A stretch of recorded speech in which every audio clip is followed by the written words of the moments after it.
Sekarang ini memang lagi economic winter ya, banyak orang lagi susah, harga bensin naik, harga biaya hidup naik, makanan naik, semuanya naik, dan ini membuat banyak orang nggak pasti. Nah, apa itu yang perlu Anda lakukan? Bukan cuma untuk bisa selamat ya, tapi justru bisa semakin kaya di masa resesi ini. Itulah yang kita akan bahas di video ini. Mungkin perkenalkan dulu, nama saya Brian Wijaya, saya pendirinya Mindstack, dan di momen seperti ini, justru ini waktu terbaik Anda untuk bisa cari kesempatan cuan gede di masa resesi. Kalau Anda mau lihat analoginya, lihat kembali ke krisis yang terakhir, Krismon 97. Kapan itu Bank BCA dibeli? Ya pas di tengahnya krisis kan. Dan apa itu nasibnya orang yang beli Bank BCA? Mereka jadi salah satu orang terkaya di seluruh Indonesia, ya kan? Nah, momen seperti itu gak ada di tempat lain kecuali di tengah krisis. Betul nggak? Kalau Anda mau beli rumah yang dulunya mahal, tahu-tahu dijual murah karena pemiliknya BU, butuh uang, ya kan? Ini semua kesempatan Anda di tengah krisis. Tapi untuk bisa manfaatkan kesempatan ini, harus ada sesuatu hal, yaitu cash, harus ada income, harus ada penghasilan yang stabil, harus ada simpenan uang untuk bisa hajar pas kesempatannya muncul. So, berarti untuk Anda bisa cuan di tengah krisis, sebenarnya kuncinya adalah dua. Satu, cepat bisa hasilkan uang dari banyak sumber. Itu pertama. Yang kedua adalah begitu sudah punya uang, bisa pinter beli uang pakai uang. Nah, itu konsep yang lucu ya. Beli uang pakai uang itu contohnya seperti apa? Kalau Anda beli anak sapi, belinya waktu itu misalkan 5 juta, dibesarin jadi dewasa, dijual 20 juta. Anda barusan beli uang pakai uang. Kalau Anda beli rumah, kos-kosan, dikosin, disewakan. Masa depan harga rumahnya naik, kos-kosannya, sewanya juga ikut naik. Yang Anda barusan beli adalah beli uang pakai uang. So, itu sebenarnya dua jawaban Anda. Tinggal gimana caranya yang terbaik. Kalau jawabannya gimana cara hasilkan uang lebih banyak, income, jawabannya cuma satu. Dapatkan skill yang baru, skill yang langka. Semua orang yang dibayar lebih mahal, mereka lah orang-orang yang punya ilmu mahal, ilmu langka, skill langka. Dokter dibayar mahal karena dia ngerti cara potong kulitnya manusia di tempat yang tepat supaya orang itu mesti bisa hidup. Itu ilmu langka, makanya dibayar mahal. Jadi kalau Anda mau jadi orang yang bisa hasilkan income lebih besar lagi, caranya ya cuma satu, belajar, rajin belajar ilmu yang langka. Kalau Anda harus beli ilmu itu, ya udah beli. Kalau Anda ada kesempatan untuk bisa bekerja di tempat kerjanya orang yang punya ilmu langka, kerjalah di tempat dia. Tapi di sini saya harus koreksi satu hal dulu. Banyak orang yang merasa, oh kalau gitu aku melamar deh di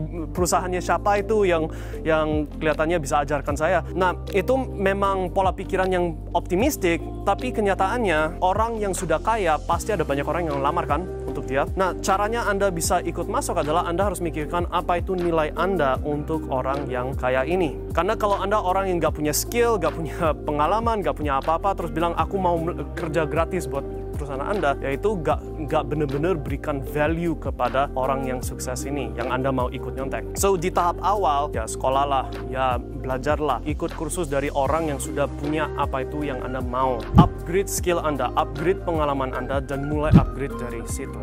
Ujung-ujungnya Anda pasti mulai dapat ilmu-ilmu baru, skill-skill baru yang ujung-ujungnya income Anda semakin naik. Nah, begitu sudah punya tambahan income, sudah punya tabungan, sudah punya misalkan 10 juta, 100 juta di tabungan Anda untuk di-invest, yaitu beli uang pakai uang. Baru dari situlah kita mulai pikirkan, oke, apa itu yang bisa kita invest, yang ROI, return on investment-nya setinggi mungkin. Sebenarnya investment yang memiliki ROI, return on investment yang paling tinggi adalah invest ke dirimu sendiri. Karena hanya ilmu yang Anda bisa sekali beli, begitu sudah didapatkan, itu gak bisa disita, gak bisa dibakar, gak bisa dicuri orang, gak bisa disita bank, gak bisa hilang kecuali kena demensia atau semacam itu, amit-amit. Hanya ilmu yang terus berkembang, terus menghasilkan uang, terus-menerus untuk Anda, tanpa kekurangan stok, tanpa stoknya habis, tanpa ada risiko hilang. Kalau Anda belinya rumah, mobil, bisnis, saham, rumah bisa kebakar, mobil bisa dicuri, saham bisa bangkrut, cuma ilmu tok yang sekali dapat terus berkembang terus. So, itu menurut saya investment yang paling bagus. Yang kedua setelah itu baru kita bilang, oke, kalau kita sudah ada kelebihan dana, oke, so sekarang investnya ke apa? Mulai dari situlah Anda mulai pikirkan, oke, performanya aset-aset yang paling bagus itu seperti apa? Oke, nah kalau Anda lihat secara historik, 10 tahun, 12 tahun terakhir, aset yang nomor satu justru itu di dunia cryptocurrency. Ini kita omong secara fakta ya, kalau Anda lihat chartnya Bitcoin lawan semua aset lain. Bitcoin lawan rumah, yang menang mana? Bitcoin. Yang kedua, Bitcoin lawan Nasdaq, S&P 500 atau IHSG di Indonesia.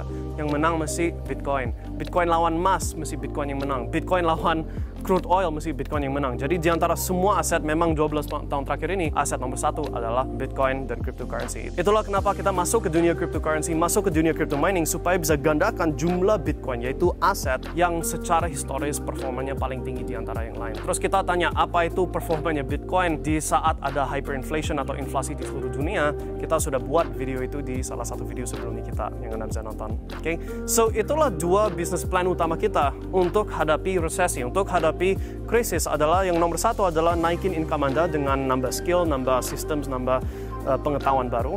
Yang kedua, begitu sudah punya duit, belanjalah aset supaya Anda bisa semakin kaya di kemudian hari. Mudah-mudahan topik ini bantu Anda, dan kalau Anda suka, jangan lupa subscribe, komen apa itu topik Anda mau kita bahas di video selanjutnya, dan sampai jumpa di video selanjutnya. Guys, kalau suka video tadi, jangan lupa check out video lain yang di sini.